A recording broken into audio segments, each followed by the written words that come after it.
On this episode, I'm here in California's capital. Boom. I've never seen anything like this before. Take us on a culinary adventure. To get somebody to say, I really love gizzards, you're doing something right, man. I want you to hit it with your mouth.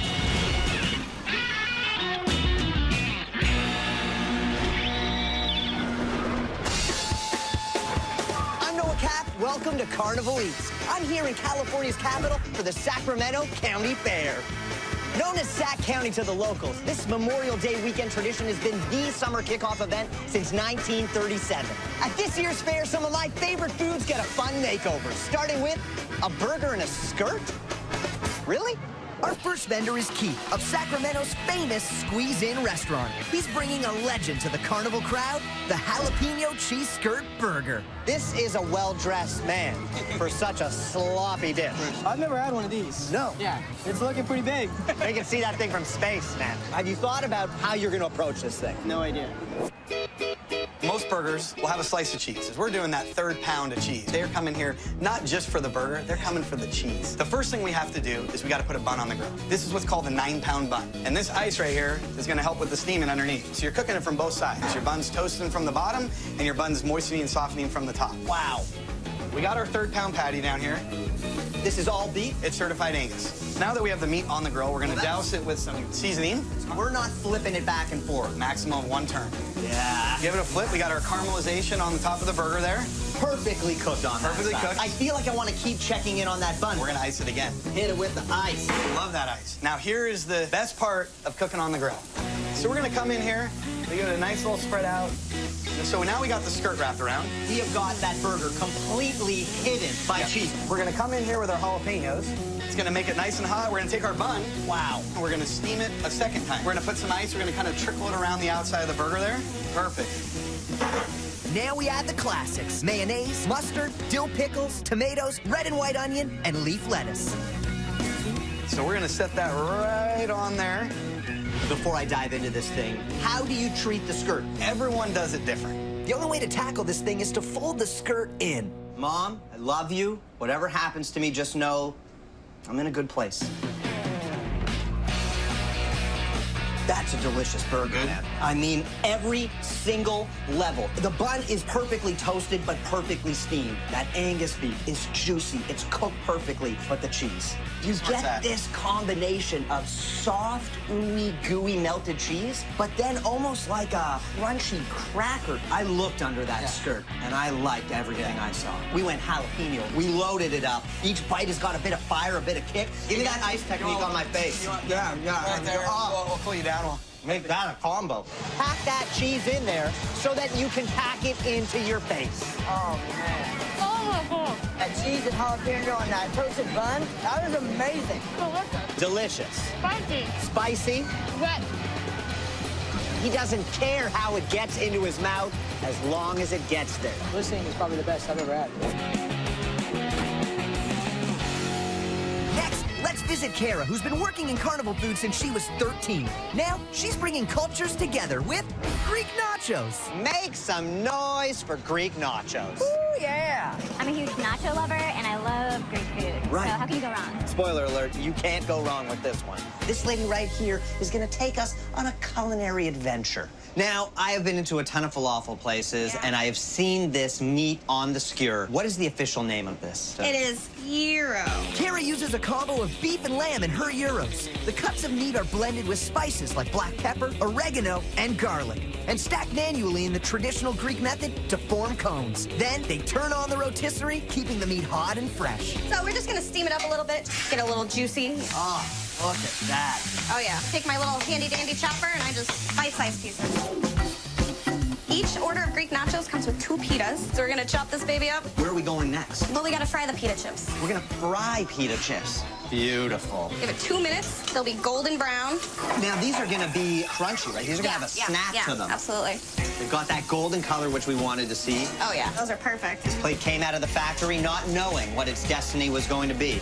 Now, we're far from done. There's another level. The tzatziki sauce. Tzatziki sauce. Tzatziki sauce. Tzatziki. Tzatziki is a creamy sauce made with yogurt, cucumber, and garlic. Now we have got a whole rainbow connection about to be dressed on top of this thing. Kara tops the nachos with lettuce, tomato, onions, another ladle of tzatziki, feta cheese, and Kalamata olives, and finishes with her family's special seasoning. Take a look at that. I mean, this bite has got everything you want. Sitting on a deep-fried pita chip. Wow, there's a different star in every bite. The onion playing with the tomato and the lettuce gives you those familiar kind of nacho go-tos. But the feta cheese, the olives, that Euro meat, the tzatziki, I mean, there's Greek, there's Mexican, there's a little bit of everything. Boom. It's like having a whole meal on a nacho. The crunch of the pita chips is not like the regular Euro. Man, are we related? Make me plates of this all year long. Coming up. I love churros. And of course, everything's better with bacon. Oh, look at that.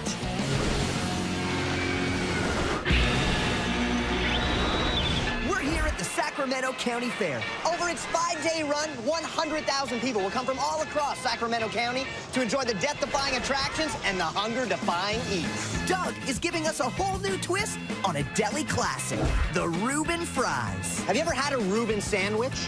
Yes. Have you ever had a Reuben French fry? No. You have now. I think I'm gonna explode when I eat this. I mean, let me find cover then.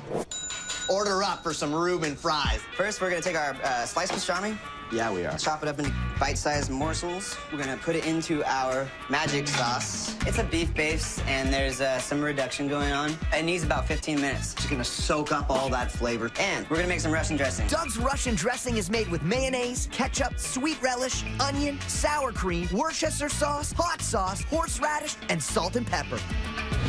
And the secret ingredient? It's got sauerkraut inside of it. Smells like a Reuben, man. Sauce is ready. I think we should drop some fries. Let's drop those fries like they're hot. We have 5/16 straight cut fries here. Oh, 5/16 straight cut fries. Not too big, not too small. So it looks like our fries are about done. Gotta have the salt. Toss it. So we're gonna load it up. Now, this is the pastrami that's had a chance to sit, Yep. soak, and marinate. My goodness, my man. So we're gonna take our Swiss cheese. Check. So we're gonna take our hot Russian dressing and sauerkraut mixture, and then we're gonna get a little bit garnish. Bada boom, bada bing, bada bam. Oh, look at that. Another tough day at the office. Nicely done. That is a Reuben sandwich to perfection. We're talking about French fries. Soft, fluffy in the middle, crunchy on the outside. That Swiss cheese melting underneath all that heat, and the sauce is unbelievable. You get that sauerkraut taste that you want in a Reuben sandwich. And then last but not least, this pastrami. This is delicious, cooked perfectly. Get a flu shot, because that stuff is sick. Oh man, that's so good. It's excellent. Yeah? Note to self, wear a bib next time you hang out with this guy. That pastrami? Oh my God. To die for. Our next vendor, Dan, is a third-generation vendor of Carnival Eats. He's bringing us a treat inspired by a childhood favorite, cowboy campfire churros. I've never had a marshmallow bacon churro, and I love churros. You have the marshmallow, you have the chocolate, that's a s'more. Right. Throw in the bacon, that's just glorious. A little bit of everything. Sounds like a good thing. When I was a kid, I loved going camping. S'mores were one of my favorites. So I thought, well, instead of that graham cracker, what do we do out here at the fairs that is, you know, kind of like that? And I thought, hey, churro. Oh. And of course, everything's better with bacon. You've got a sheet all ready to go? Yep. So we literally just pop this thing right into the oven here. We're cooking it at about 400 for about 15 minutes. Right here, you've got some churros. We drop that in the fryer, and we're gonna cook that for about 45 seconds to a minute. Get it nice and golden brown and crispy. The churro is from Mexico. Right. It's a Mexican donut. This churro's done. Yeah. And we're actually gonna cut this in half. Kind of like a little churro canoe is what we're making. Okay. Our filling is gonna stay in there, and it's gonna be a little bit easier to eat. I mean, you need a surgeon's hands, Stan. You could have been a doctor. I could have been. And we're gonna roll it in this cinnamon sugar. So we're gonna drizzle that with a little bit of chocolate. This is classic tabletop chocolate. Bacon's ready. Chopped it up to where you get a little bit of bacon in every bite. This is marshmallow cream. Huge component of Yeah. the s'mores. We're gonna put a couple dollops here. It is so sticky. And the only thing we're missing is the campfire. Yep. Campfire in a can. We're gonna give it a little bit of a toast. Oh, that's the look you want. Roasted marshmallow. More chocolate, more bacon, and all of a sudden, hot out of the fire, bacon, s'mores, churros. Oh, look at that.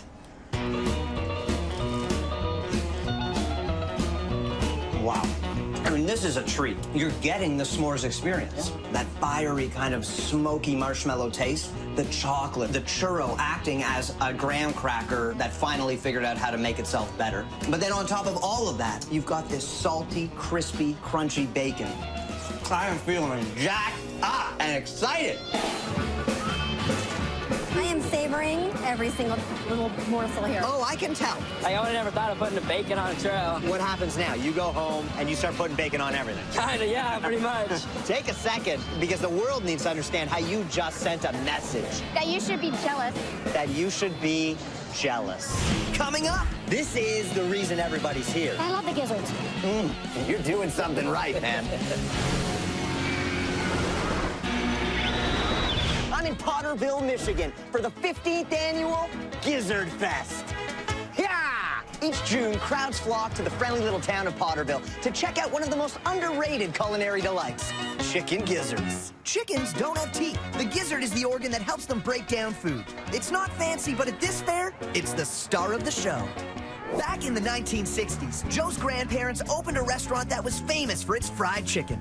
But thanks to Joe's creativity, a different part of the chicken quickly rose to local legend status: deep-fried gizzards. This is the reason everybody's here. You're going with the headliner, these gizzards. I've been coming to Gizzard Fest for about 13 years. For real? So, yes, I love the gizzards. Hanging out with Joe, and Joe, you have turned this city into Gizzard City.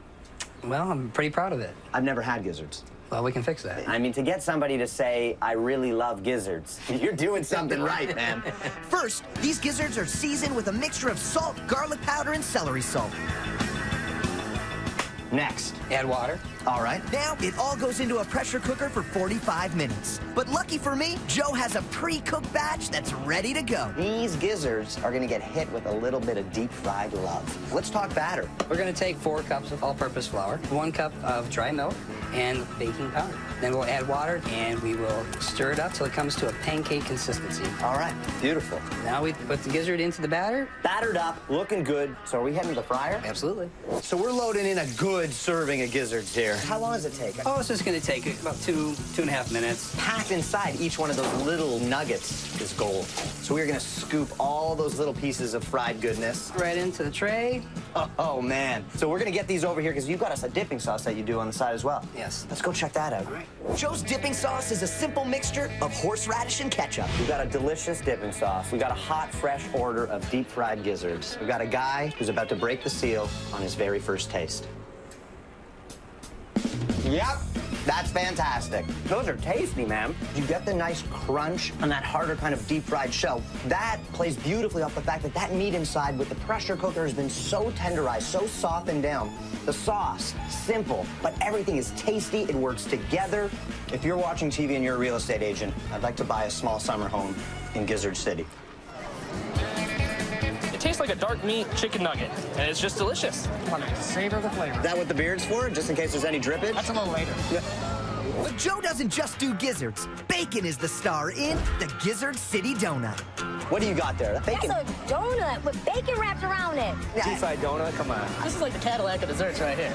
Gizzards are what you're known for, but this dish might change that. We're not going with just a normal donut here. Joe uses locally baked mini donuts that are covered in crunchy coconut. You wrap it with a piece of lightly pre-cooked bacon. That's crispy bacon. You want it to be a little crisp, but not so crisp where you can't wrap the actual donut or it will break in half. Next, we make Joe's famous batter. All-purpose flour, dry milk, baking powder, and water. All right, so that's mixed up. So we're gonna get this over to the fryer, which means we're one step closer to getting these things in me. The batter will form a nice crisp shell on the outside and seal in the bacon. And what temperature are you at? 350 degrees. We're almost there. Things are looking pretty good. Beautiful. We can put it right into the paper boat. These guys got big. Well, dress these bad boys the way that you serve them up. We're gonna top it with caramel sauce, honey sriracha sauce. We have the honey, which is sweet. The sriracha's got a little added heat, and we have the powdered sugar. Like that, you got yourself a bacon-wrapped donut. My fingers are dripping with flavor. It's time that I share those flavors with my mouth. one of the best donuts I've ever had in my life. Wrapped around that light, fluffy, doughy, delicious coconut donut, it is just a flavor checklist. Saltiness and smokiness from that bacon. The drip and drizzle of that thick, delicious, sugary honey. Heat and kick from that sriracha sauce where you get a little bit of oomph. You know what? Today's my day, and I'm gonna do what I want. And what I want is this.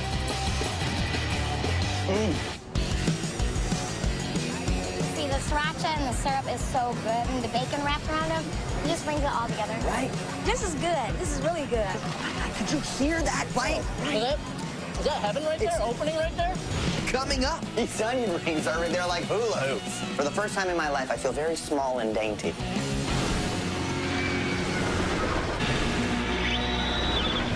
We're at Gizzard Fest in Michigan, where each year 15,000 people come out to enjoy the games, the rides, and of course the main attraction, the eats. Our next vendor comes from a long line of concessionaires. The main attraction at Kate's Diner is the Ringo. Onion rings, corn dogs, my favorite. Does it get any bigger than this? No. My grandpa started the business 60 years ago, and I just kind of grew up in it. Let's get this party started. All right. How do we make the Ringo? You need to get a piece of Polish sausage, cut it. Take a look at that. The Polish sausage takes this dish a step up from your standard corn dog. Nice and garlicky. Oh, yeah? Now we're going to stick it straight through the middle. Now we're going to dip it in our wonderful homemade corn dog batter. It has a little flour in there, cornmeal, and a little sugar. And then dunk it in the fryer. How long does that cook for? 4 or 5 minutes. And we need to make some onion rings to throw on our corn dog. These are colossal onion rings, so we have to special order these colossal onions. Those pop out into these beautiful onion rings. I mean, I've had some big onion rings, but I can tell you already that this is gonna break my personal record. And we can take out our corn dog.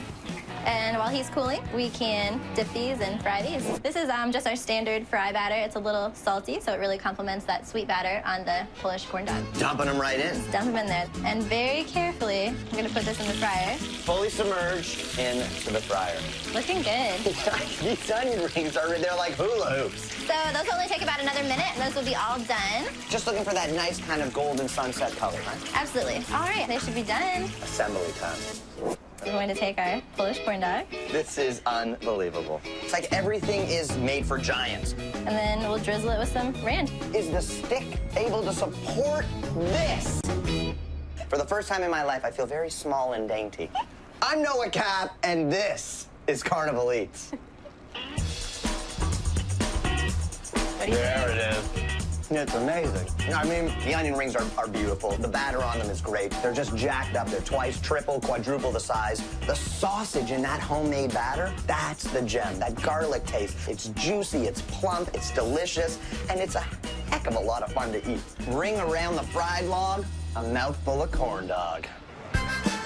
Oh, he's going for both at once. Get your taste buds going. Very, very good. I would eat 100 of these. I'd prefer this over that corn dog. The breading is nice and sweet. That onion ring at the end was just perfect. Corn dog's got a little bit of a sweetness to it with the savory. It's just a party. Yeah.